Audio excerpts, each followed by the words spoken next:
Hey guys, welcome back to my channel and welcome to another Artsy Autismmom Chronicles.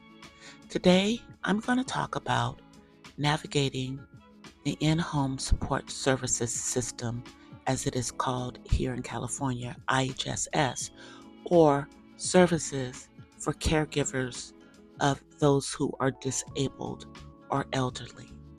But before I get into that, here's the intro, and I'll be back with you.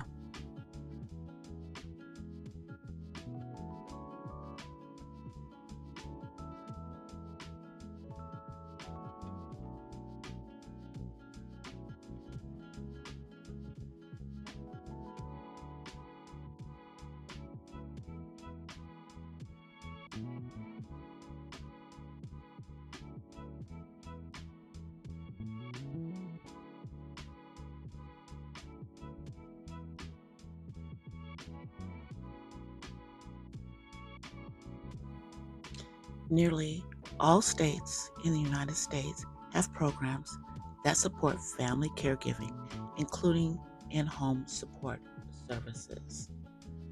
There are three types of support that are available.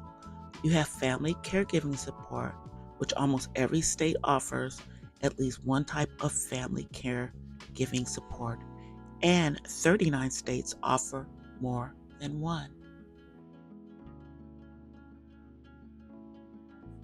The second type is called self-directed services, which every state except for South Dakota has Medicaid programs that allow for self-directed services.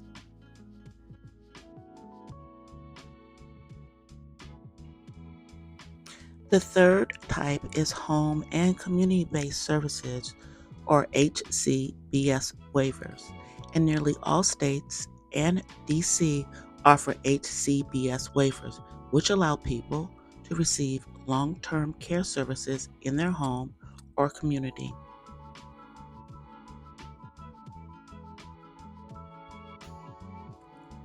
Some of the examples of programs that pay family caregivers include California's In-Home Support Services, IHSS, which provides financial aid for long-term care. This is the program which we'll be discussing in more details in this vlog. Also, New Jersey has what is called Personal Preference Programs, or PPP, which pays up to $2,240 per month.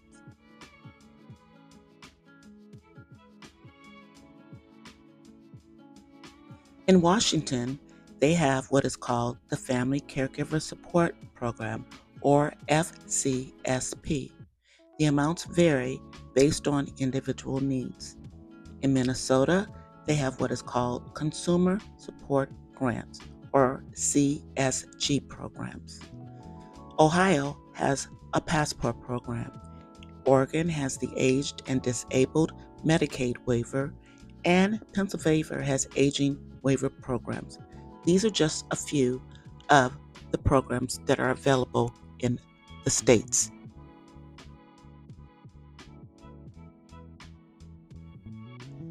Most of these programs are often part of Medicaid, or Medi-Cal as it is called in California, and are also known as consumer-directed care or self-directed services. They allow the person receiving care to choose their own caregiver.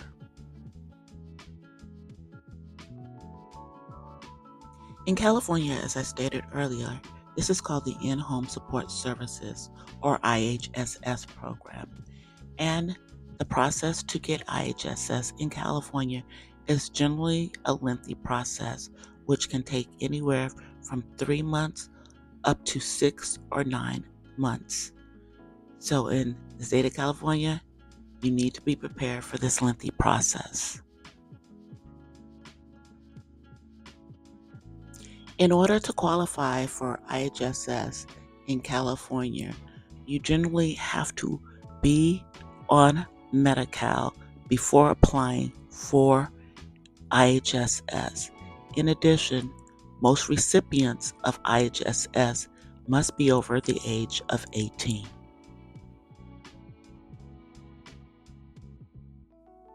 In California, initial contact is made with your local county's in-home support services division.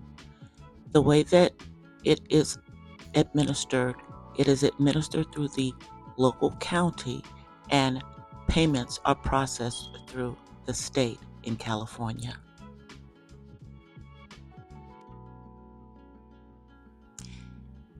In California, after the initial contact with in-home support services, a social worker generally comes out to the home in about 30 days from that initial contact to do a assessment of the needs of the client.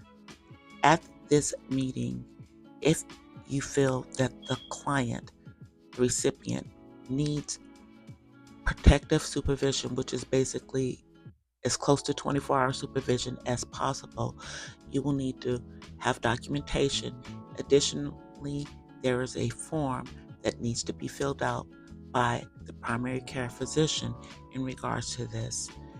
This is an additional service in addition to normal in-home support services available to recipients in California.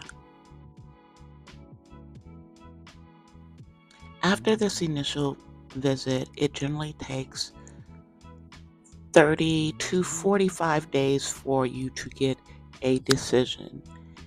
In that decision, if you are not satisfied with the hours that are given, you can then request an additional assessment or submit additional documentation, which is what I had to do in regards to getting protective supervision for my son. I documented all of the things that I had to do for him in order for him to successfully be able to live at home.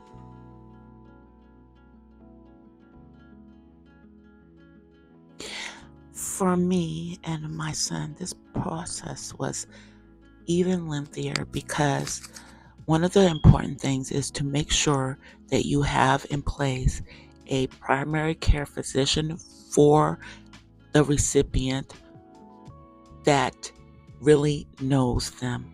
And in my son's case, we had to switch between insurances with his Medi-Cal back to his previous insurance in order to have that physician that knew him. And in order for us to get the protective supervision, which was extremely important in his case.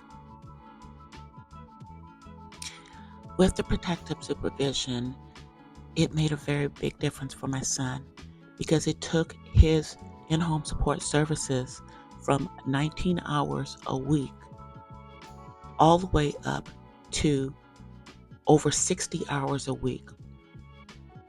In essence, almost 300 hours a month, which allows him to stay in his home and be able to have all of his needs met.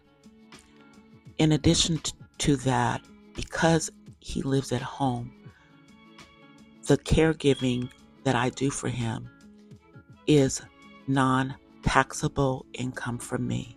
That means that it is not taxed by the state of California, and it is also not taxed by the IRS.